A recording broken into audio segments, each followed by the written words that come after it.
On the morning Laura Bennett disappeared, nothing felt unusual.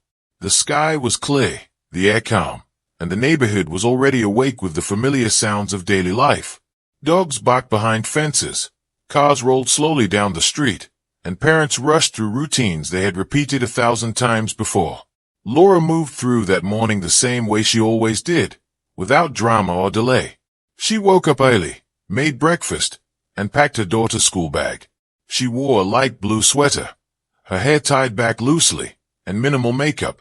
Nothing about her appearance suggested fear or distress. At 7:45 a.m., Laura pulled her car into the school parking lot. Several parents noticed her because she was known as friendly and polite. She smiled, walked her daughter to the gate, kissed her forehead, and waved as the bell rang. To anyone watching, it was a normal goodbye. No one imagined it would be the last time they would see Laura Bennett as a free woman. She drove away from the school and headed home. Her plan, according to her calendar, was simple. She had work later in the afternoon and intended to spend the morning answering emails and organizing paperwork for her small business. Laura ran an online lifestyle store that had once done well but had recently been struggling. Orders were down. Bills were piling up. But none of that was visible to the outside world. From the outside, Laura's life looked stable, even comfortable. By noon, something felt wrong. Laura failed to respond to messages from her co-workers. At first, no one worried. Laura was known to be busy and sometimes slow to reply. But as the afternoon passed, concern began to grow. By 4 o'clock, her phone was going straight to voicemail. By 5, her office manager tried calling her husband, Mark Bennett. Mark was still at work when he received the call. He said Laura hadn't contacted him either. He assumed she was resting or running errands. But when he arrived home just after 6, the uneasy feeling turned into fear. Laura wasn't there. Her car was in the driveway, but it wasn't parked properly. It sat at an odd angle. The front wheel slightly turned as if it had been stopped in a hurry. The driver's side door was wide open. Mark stood frozen for several seconds, staring at the scene, trying to understand what he was seeing. He called Laura's name. There was no answer. Then he saw her purse on the driver's seat. Laura never went anywhere without it. His heart began to race. He stepped closer and noticed something on the ground near the car. One of Laura's shoes lay on its side, the strap torn. A few feet away, faint scrape marks were visible on the concrete, like something heavy had been dragged. Mark immediately called the police. Officers arrived within minutes.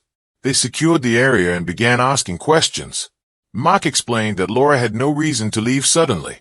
She had no known enemies, no recent threats, no history of disappearing. Everything about the scene suggested something had gone terribly wrong. The officers treated the area as a possible crime scene. They photographed the car, the shoe, and the marks on the driveway. There was no blood, but the signs pointed to a struggle. Neighbors were questioned, but no one had heard screams or seen anything unusual. It was as if Laura had vanished in silence. By nightfall, detectives officially classified Laura's disappearance as a suspected kidnapping. The news spread fast. Local media arrived before midnight. Reporters stood outside the Bennett home, lights shining into the darkness. Laura's photograph appeared on television screens across the city. She was described as a loving mother, a devoted wife, and a hard-working business owner. Viewers were warned to stay alert. Social media exploded with concern. People shared her photo, offering prayers and theories. Some speculated about a random abduction. Others wondered if it was someone she knew. The fear was real, and it was growing. Inside the house, Mark sat alone, answering questions again and again. He looked exhausted, shaken, and genuinely confused. He told police that Laura had been stressed lately but never mentioned feeling unsafe. He insisted there was no reason anyone would want to hurt her. Then, just after 2 in the morning, everything changed. Mark's phone buzzed. It was a message from an unknown number. The text was short, direct, and terrifying. If you want to see her alive, do exactly as we say. Mark showed the message to police immediately. Detectives examined the phone and confirmed the number was from a prepaid device. There was no name, no location, no way to trace it easily. Minutes later, another message arrived. Do not contact anyone. Wait for instructions. The room fell silent. For the police, This confirmed their worst fear. Laura was alive, but she was in danger. A kidnapper was controlling the situation, and one wrong move could cost a life. As the sun began to rise, the case took on a new level of urgency. Law enforcement brought in specialists trained in ransom cases. The FBI was notified. Every second mattered. But even in those early hours, small details quietly raised questions. The messages contained no spelling mistakes, no rush typing, no threats of violence. They were calm, controlled, almost professional. And there was something else.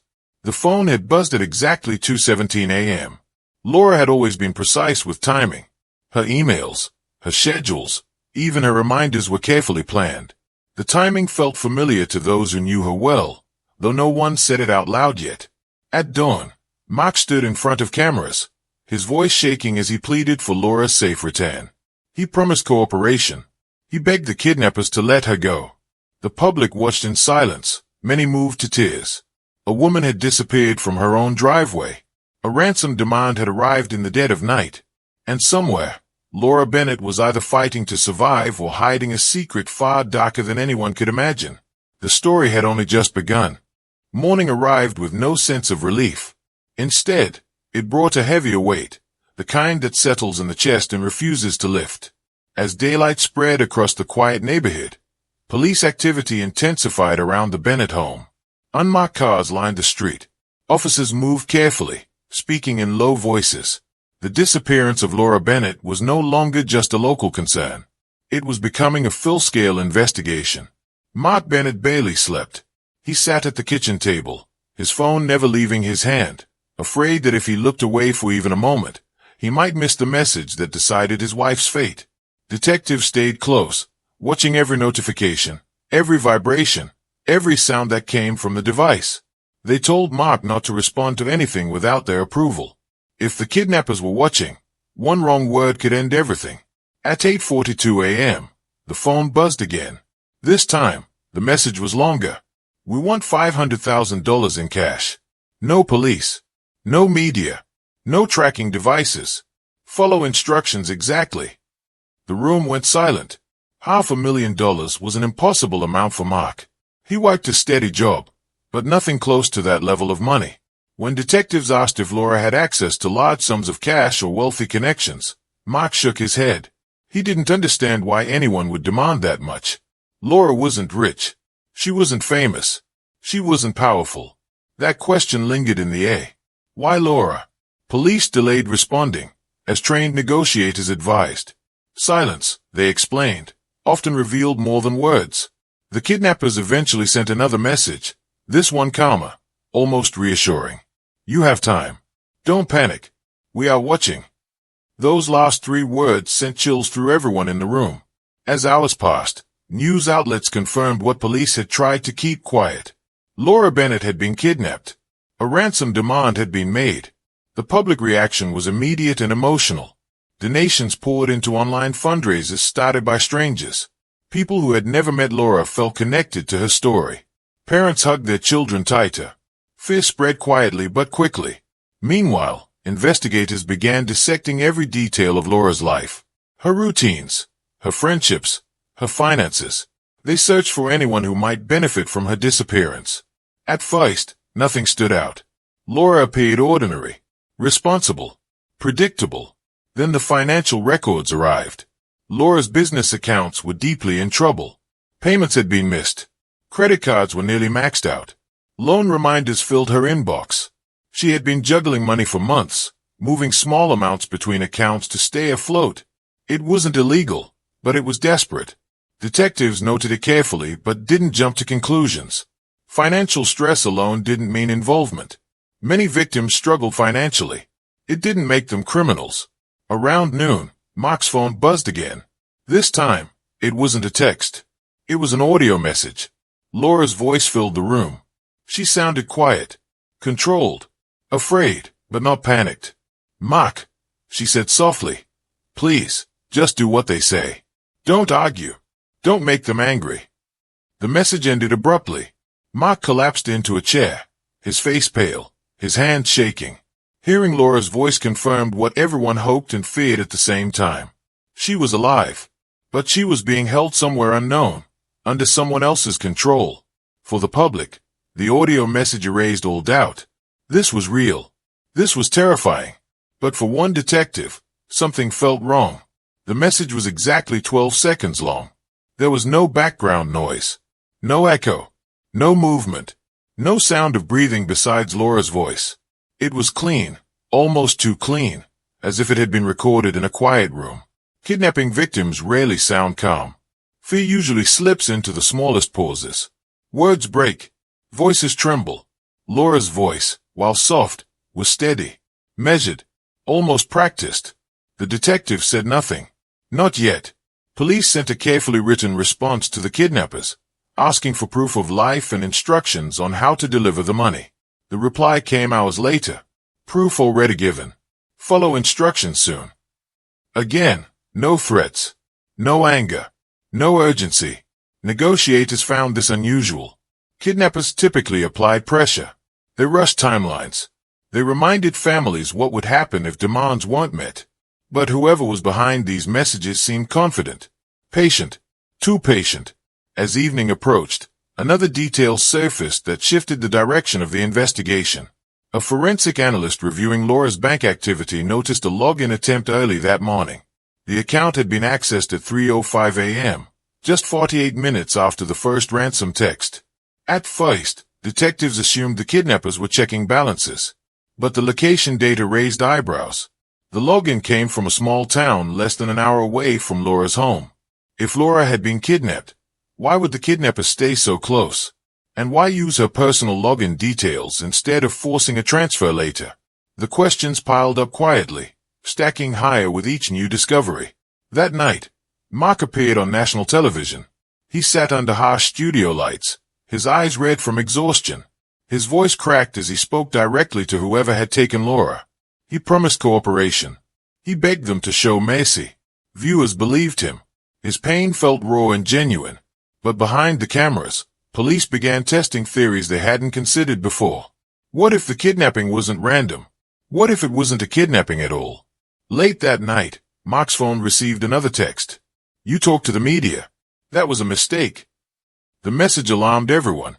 It suggested the kidnappers were watching closely, monitoring every move. But police knew something Mark didn't. They had approved the interview. They had planned it. The kidnappers weren't supposed to know. Yet they did. That meant one of two things. Either someone was physically watching Mark at all times, which seemed unlikely, or the person sending the messages had access to the same information police did. The next message came minutes later. "She is still safe. For now." The tension in the room was unbearable. Detectives reviewed every message again, reading between the lines. The language didn't match typical ransom cases. There were no emotional outbursts, no shifting demands, no signs of panic or desperation from the sender. It felt controlled, personal, almost intimate. As the second day ended, police faced a disturbing possibility. The person sending the messages wasn't improvising. They were following a plan, a detailed one. And somewhere in that plan was Laura Bennett, not just as a victim, but possibly as something else entirely. As night fell once more, the investigation moved into a darker phase. Trust began to thin. Doubt crept in quietly, settling into the corners of the case. The ransom game was no longer just about money. It was about deception. And the truth was beginning to surface, whether anyone was ready for it or not. By the third day of Laura Bennett's disappearance, the case no longer felt simple. What at first looked like a clear kidnapping was slowly turning into something far more complicated. The public still believed in a desperate woman held against her will, but inside the investigation room, doubt had begun to grow. It didn't arrive all at once. It crept in quietly, through details that didn't quite fit, through questions that had no clean answers. The search effort expanded across nearby towns and highways. Volunteers combed wooded areas. Police checked traffic cameras and toll records. Every abandoned building within a 50-mile radius was considered. Yet nothing concrete appeared. No witnesses. No suspicious vehicles. No signs of Laura beyond the stage scene in her driveway. At the same time, detectives took a deeper look into Laura's private life, especially the parts no one else had seen. Her phone records revealed dozens of calls made late at night over the past several months. Some were to her bank. Others were to customer support lines. A few were to unknown numbers that no longer existed. It painted a picture of someone under constant pressure, trying to fix problems before they exploded. Then came the emails. A cybercrime analyst flagged unusual activity connected to Laura's personal email account.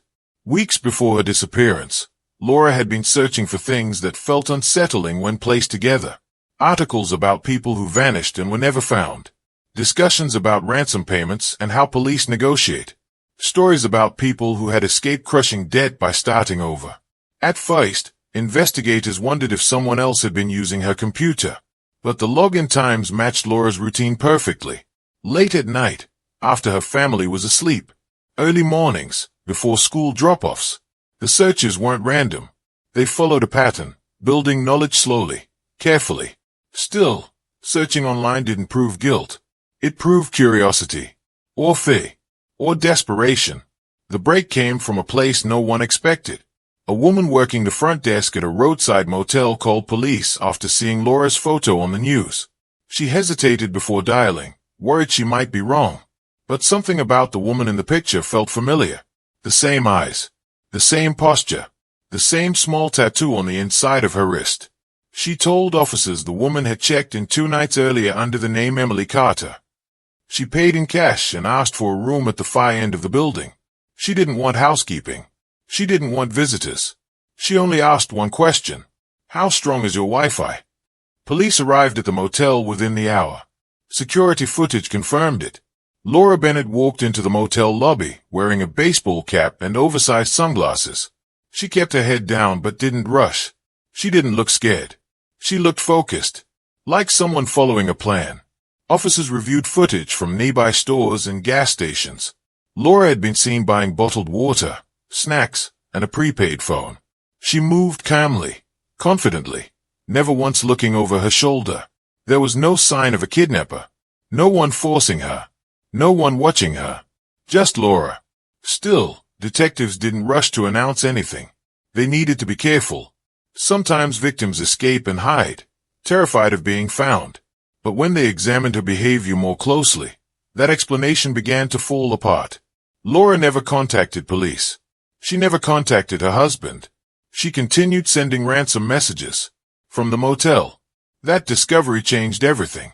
Investigators traced the prepaid phone used to send the messages. Its location matched the motel's Wi-Fi network.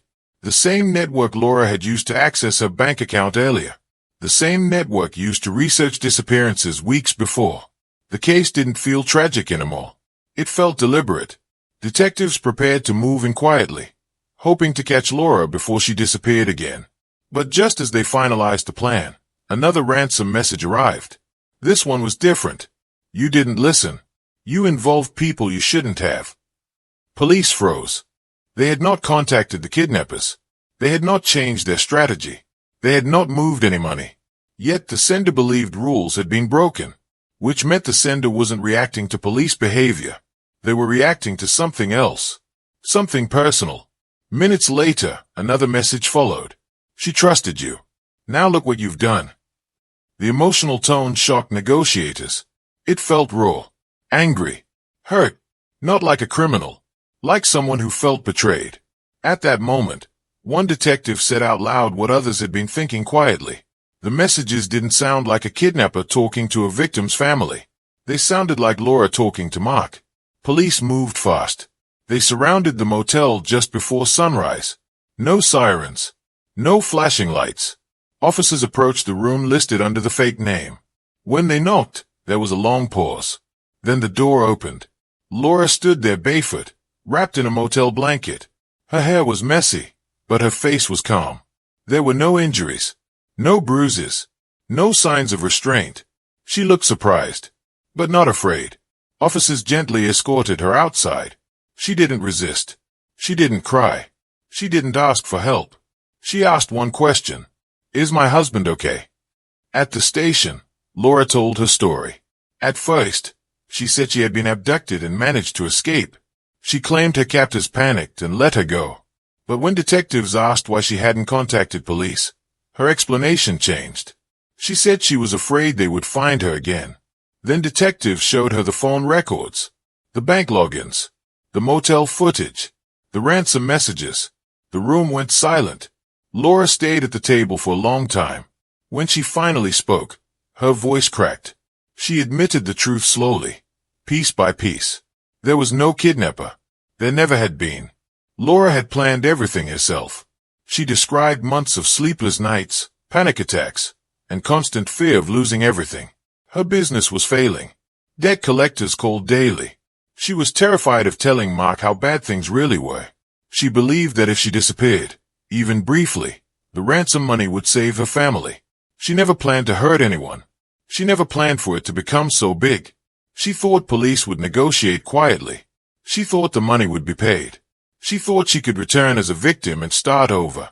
But she didn't understand one thing. Once lies involve police, they grow faster than anyone can control. When detectives asked about the staged struggle, Laura explained how she practiced it late at night, dragging heavy objects across the driveway to create marks. She tore her own shoe. She left the purse on purpose. Every detail had been rehearsed in her head long before it happened. The audio message, she admitted, was recorded in the motel room after several tries. She wanted it to sound real. She wanted it to sound convincing. As Laura spoke, the room filled with a heavy silence. This wasn't the story of a mastermind criminal. It was the story of a woman who believed she could outsmart reality. Outside the station, the truth spread quickly. The public reaction was swift and unforgiving. Sympathy turned into anger. Support turned into disbelief. People who had searched for her felt used. Families who had donated money felt betrayed. Mark arrived hours later. He sat across from Laura, unable to meet her eyes. When he finally spoke, his voice was quiet. "Why didn't you tell me?"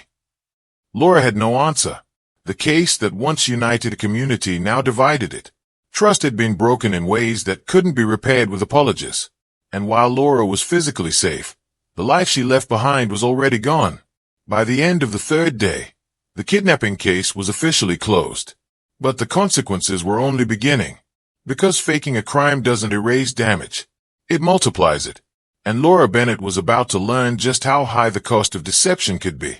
Once Laura Bennett's confession entered the official record, the case changed its shape entirely. What had once been treated as a life-or-death kidnapping became something colder, more uncomfortable, and harder to explain to the public. The investigation did not end with Laura's admission. In many ways, that was only the beginning. Detectives now had to understand not just what happened, but how deeply the lie had been built and how far it had reached. Laura was kept in an interview room for most of the day. The room was small, with pale walls and a single table bolted to the floor. A camera blinked quietly in the corner, recording every word, every pause, every shift in her expression. She was offered food and water, but she barely touched either. Her eyes moved constantly, as if replaying the last few days over and over again in her head. Detectives asked her to start from the very beginning. Not the disappearance. Not the ransom messages. The moment the idea first appeared in her mind. Laura hesitated for a long time before answering. When she finally spoke, her voice was flat, almost distant. She said the thought didn't arrive suddenly. It grew slowly, like a whisper she tried to ignore. It started with stress, then fear, then panic. Each unpaid bill made it louder. Each sleepless night made it clearer. She felt trapped, and the walls were closing in. She described sitting at her kitchen table late at night, staring at numbers that no longer made sense. Her business was failing faster than she admitted to anyone. She had borrowed from one credit card to pay another, telling herself it was temporary. She convinced herself things would improve. But they didn't. Every solution led to another problem. She didn't want to disappoint her husband. She didn't want her daughter to see her struggle. Most of all, she didn't want to admit she was losing control. The idea of disappearing felt unreal at first, almost ridiculous. But the more she read, the more it seemed possible. She learned how kidnappings worked, how ransom negotiations were handled, how police followed patterns. She told herself she wasn't planning a crime. She was planning a rescue, one that would save her family from financial ruin. Detectives listened without interrupting. They had heard similar justifications before, though never in a case this public. Laura spoke as if she were explaining a bad decision, not a serious crime. She described her plan with surprising clarity, recalling small details most people would forget. She chose a weekday because neighbors would be distracted. She left the car door open to suggest urgency. She tore her own shoe after practicing how it would look during a struggle. She placed the purse carefully on the seat, knowing police would see it as proof she hadn't left willingly. She admitted she dragged a heavy storage bin across the driveway late at night days before, testing how scrape marks would appear in the morning light. When detectives asked if she ever worried someone would see her, Laura shook her head. She said she felt invisible. That belief, more than anything else, stunned the room. She truly believed no one was paying close attention. The ransom messages were written days in advance. She saved drafts on a private note app and edited them repeatedly, changing the tone until they felt right. Not too aggressive, not too emotional, just enough fear to motivate, but not enough to raise suspicion. She admitted the calm language was intentional. She thought professionalism would make the threat seem real. The voice recording took longer. Laura said she recorded it more than 10 times, listening back each time, adjusting her tone. She tried to sound scared without sounding panicked. She practiced slowing her breathing. She waited until the room was silent. She wanted it to be perfect. As she spoke, detectives exchanged quiet glances. The level of planning was undeniable. This wasn't an impulsive act. It was a carefully constructed illusion. Laura insisted she never meant for police resources to be wasted. She believed the investigation would remain limited. She thought ransom cases followed a simple path. Demand money. Receive money. Release victim. End story. She was wrong. Detectives explained the real impact of her actions. Hundreds of officers were pulled from other cases. Search teams worked around the clock. Emergency funds were allocated. Families of actual missing persons had their cases delayed. Volunteers searched dangerous areas believing someone's life depended on it. Laura listened, her face tightening with each detail. For the first time, her calm expression began to crack. Then came the hardest part. Mark. Detectives told her Mark was waiting in another room. He had asked to see her. They asked if she was ready. Laura nodded, though her hands trembled slightly. When Mark entered, the ace shifted instantly. He didn't rush toward her. He didn't raise his voice. He stood still, staring at the woman he thought he knew. The silence stretched painfully long. Laura whispered his name. Mark shook his head. He asked one question. Just one. Was any of it real? Laura tried to answer, but the words caught in her throat. She told him she never wanted to hurt him. She said she was scared. She said she felt like she was drowning. Mark's expression didn't change. He told her the worst part wasn't the lie. It was the hope. The way he replayed her voice message over and over, believing he could save her. The way their daughter asked when her mother was coming home. The way he trusted every word. Laura broke down then, crying quietly into her hands. But the damage was already done. After the meeting, Mark left without saying goodbye. As news of Laura's confession reached the public, the reaction was explosive. Media coverage shifted overnight. Headlines replaced words like kidnapped and missing with hoax and fraud. Commentators debated her motives. Some called her selfish. Others called her mentally unstable. Sympathy vanished almost instantly. Laura became something else entirely. Not a victim. A villain. Detectives continued building the case, documenting every false report, every message, every dollar spent. Prosecutors prepared charges that reflected the full scope of the deception. False reporting, fraud, obstruction, misuse of emergency resources. Laura's lawyer advised her to remain silent, but the truth was already out. The evidence was overwhelming. There was no version of events that could undo what she had done. During her final interview, detectives asked Laura if she ever considered how this would end. She stared at the wall for a long time before answering. She said she imagined coming home weak but grateful. She imagined hugs, tears, forgiveness. She imagined being rescued. She never imagined being arrested. She never imagined the story continuing without her control. That was the final realization. Laura had believed she could manage every outcome, every reaction. But once she set the lie in motion, it stopped belonging to her. It became something larger, something dangerous. By the end of the day, Laura was officially charged and transferred to holding. As she was led down the hallway, she passed officers who had once searched for her in good faith. None of them looked at her. Outside, the Bennett house sat silent. The driveway where the shoe once lay had been cleaned. The marks were gone, but the memory remained. The truth had been revealed, not with relief, but with disappointment, the kind that lingers long after the headlines fade. Laura Bennett did not disappear, but the person everyone believed she was did, and nothing she said next could bring that version of her back. When the court proceedings began, the excitement that once surrounded Laura Bennett's case had faded into something quieter and heavier. The courtroom was filled, but the energy was different now. There were no hopeful whispers, no prayers for a safe return. Instead, there was curiosity mixed with disappointment, and a sense that everyone present was witnessing the collapse of a carefully built lie. Laura entered the courtroom in a plain outfit, her hands folded tightly in front of her. She looked smaller than she had on television, stripped of the image that once made strangers worry about her safety. She avoided eye contact with the audience, keeping her eyes fixed on the floor as if it might swallow her whole. The judge reviewed the charges slowly, carefully, ensuring every word was understood.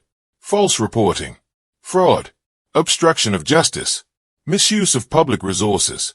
Each charge represented not just a broken law, but a broken trust. Laura listened in silence, her face unreadable. Prosecutors presented the timeline in detail.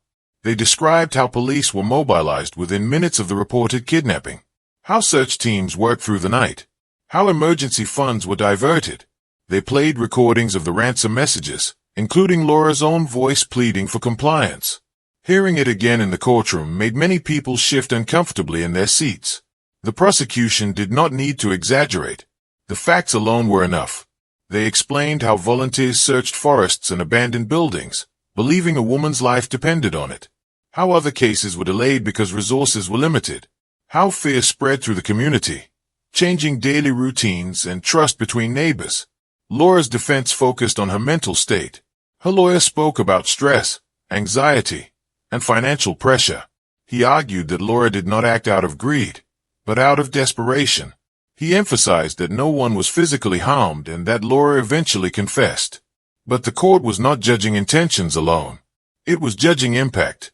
When it was Laura's turn to speak, the room fell completely silent. She stood slowly, her hands trembling slightly as she gripped the edge of the podium. Her voice was quiet, but steady. She apologized to the police, to the volunteers, and to the community. She apologized to her husband and her daughter. She said she never believed the situation would grow so large. She said she thought she could fix her problems without destroying everything else. "I didn't think it would go this far," she said. Those words echoed through the room, not as an excuse, but as a realization that came too late. The judge listened carefully, then responded in a tone that was calm but firm. He explained that crimes involving deception erode trust in ways that are difficult to repair. When people stop believing victims, real victims suffer. He acknowledged Laura's stress, but reminded the court that stress does not excuse manipulation. Laura was sentenced to prison time, probation after release, mandatory counseling, and full restitution for the costs of the investigation. It was not the harshest sentence possible, but it was severe enough to reflect the seriousness of her actions. As she was led away, Laura glanced briefly toward the seats where Mark had once sat today. He was not there. Outside the courtroom, reporters gathered, but interest faded quickly. The story that once dominated headlines now felt uncomfortable, almost embarrassing. The public moved on, chasing newer mysteries and fresher outrage. But the people closest to the case could not move on so easily. Mark filed for divorce soon after the sentencing. He relocated with his daughter to a different town, seeking distance from the memories tied to their old home. Friends who once supported Laura struggled with guilt, wondering how they missed the signs. Some felt angry. Others felt ashamed for believing so completely. The Bennett house was eventually sold. New owners repainted the driveway, unaware of the moment that once defined it. Life continued, but the echo of the lie remained in quiet conversations and cautious glances. Inside prison, Laura faced a different kind of isolation. Without her phone, her routines, and her control, she was forced to sit with the consequences of her actions. She attended counseling sessions and listened as professionals explained patterns she wished she had recognized earlier. Denial. Avoidance. Faye. For the first time, there was no audience. No one to convince. No story to manage. Just the truth. Laura wrote letters to her daughter, though she did not know if they would be read. In them, she tried to explain herself without excuses. She admitted her failures. She acknowledged the pain she caused. Whether forgiveness would ever come, she did not know. Years later, when Laura was released, the world barely noticed. There were no cameras waiting. No crowds. Just a quiet exit and a long road ahead. She changed her name and moved again, trying to rebuild something from the ruins of her past. But some stories never truly end. Police departments continued to use her case as a training example, a reminder that not every victim is what they seem, that evidence must always be followed, even when public emotion pulls in another direction. For the community, the case left behind a lasting lesson. People became more cautious, more skeptical. Candlelight vigils felt different after that. Trust, once broken, did not fully return. Laura Bennett wanted to disappear to save her life. Instead, she erased the one she had. In the end, the greatest cost was not measured in money or prison time. It was measured in the damage left behind. The relationships destroyed. The trust weakened. The belief that truth would always reveal itself without harm. This was not the story of a woman who was taken. It was the story of a woman who chose deception, believing she could control the outcome, and learned, too late, that lies have consequences far beyond imagination.